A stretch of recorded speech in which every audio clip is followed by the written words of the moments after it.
Hola, bienvenido a esta nueva tutoría. Recíbela y llévala también en tu dispositivo móvil o tableta. Recuerda, esto es tutorías.co, comillas. Vale más una sociedad con alto grado de lectura crítica que una sociedad con alto grado de cantidad de libros leídos, comillas. Como se observa en la figura, el ejercicio planteado consiste en crear un programa que permita hallar los valores de un vector mayores al promedio. Se plantea la solución en un programa de 33 líneas. En las líneas 4 y 5 se incluyen las librerías Stdio y stdli.h. Estas librerías permiten efectuar operaciones de entrada y salida de datos. Línea 7 se usa el espacio de trabajo estándar. Esto permite programar de manera predeterminada. Se pueden crear espacios de trabajo personalizados, pero hay que seguir la estructura de programación del lenguaje C. Entre las líneas 9 a 33 está el main. Ese es el método de inicio del programa. Cuando un programa ejecuta, el compilador busca el main, ya que un programa puede tener más de dos métodos. Entre el main, línea 11, de tipo entero, se declara el vector llamado vec. Se inicializa a ceros, se inicializa con 10 valores, entonces será de tamaño 10. Recuerde que los vectores son estructuras de datos que permiten almacenar información de manera temporal mientras el programa ejecuta. También se declara de tipo entero la variable c, número y x. Esta variable c se inicializa en 0.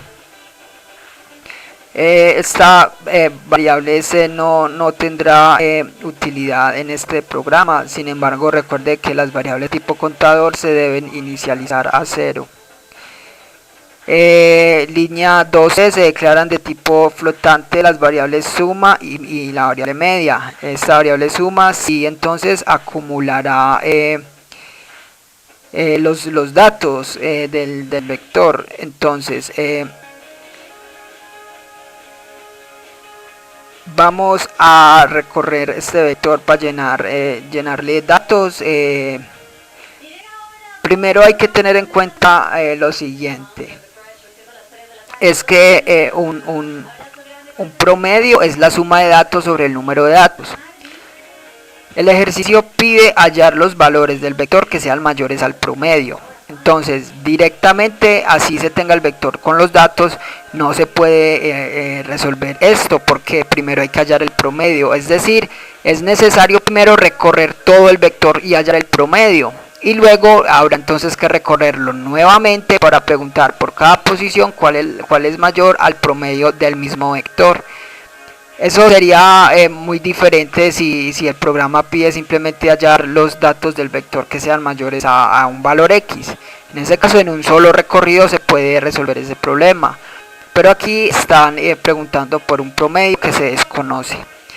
Entonces vamos a llenar este vector con datos, un ciclo for entre la línea 14 a 20. Recuerde que los ciclos son estructuras repetitivas que permiten ejecutar un conjunto de instrucciones repetidamente, aprovechando así la velocidad de procesamiento de datos de un computador.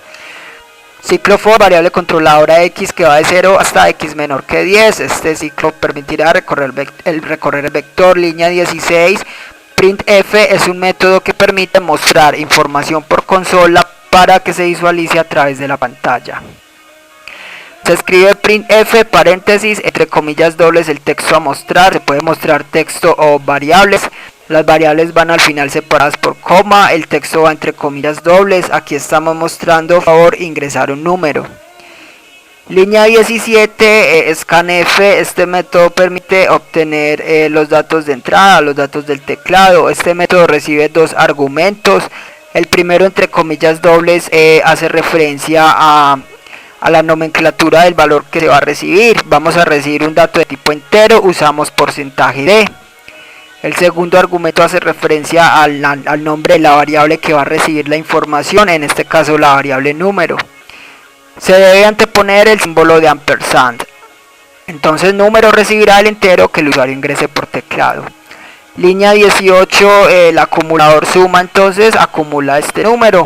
Y línea 19, al vector vec en la posición x le asigna la variable el valor del número que se acaba de leer. Así entonces, al salir de este ciclo, el vector estará con los datos y la variable suma tendrá la suma de estos datos.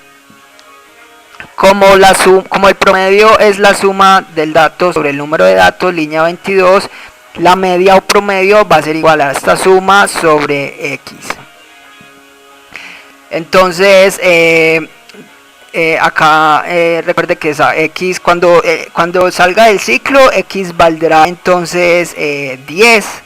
Serán 10 datos. Aquí se puede omitir el x más 1, sería entonces x.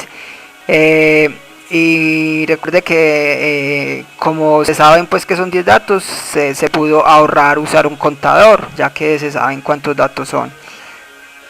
Y línea 23 se imprime el promedio. El promedio es entonces la variable media, y los mayores a la media son, y luego vamos a mostrar estos datos del vector. Para mostrar variables del método printf, entonces estas variables deben estar referenciadas entre comillas dobles. La variable media es una variable de tipo flotante, por eso se usa porcentaje s, y entonces así si hubiesen más variables separadas por coma, cada una de ellas debe estar referenciada entre el texto por su nomenclatura. Deben ubicarse en el mismo orden que salen las variables. En este caso solo se mostró una variable, una nomenclatura. Ahora vamos a mostrar entonces los datos del vector que sean mayores a este promedio. Simplemente recorremos el vector entre las líneas 25 a 29 con un ciclo for, y entre este ciclo, línea 27, vemos la condicional. Si el vector vec en la posición x es mayor que el promedio o la media, simplemente en caso de ser cierto, línea 28 imprima este valor. Recuerde que las sentencias condicionales permiten a un programa tomar dos o más caminos alternativos. De esta manera entonces hallamos la media y luego mostramos los datos del vector que sean mayores a la media. Línea 31, System Pause, indica al compilador que espere un ingreso de tecla. Así, cuando el programa ejecute, la ventana no cerrará automáticamente. Esta fue la tutoría del ejercicio: crear un programa que permita hallar los valores de un vector mayores al promedio. Repasa la teoría, resuelve nuestro test y practica un algoritmo en el tablero. Si esto te gustó o no, te invitamos a discutirlo y valorar la experiencia de esta tutoría. Recuerda, esto es tutorías.co. Trinamos como @tutorías.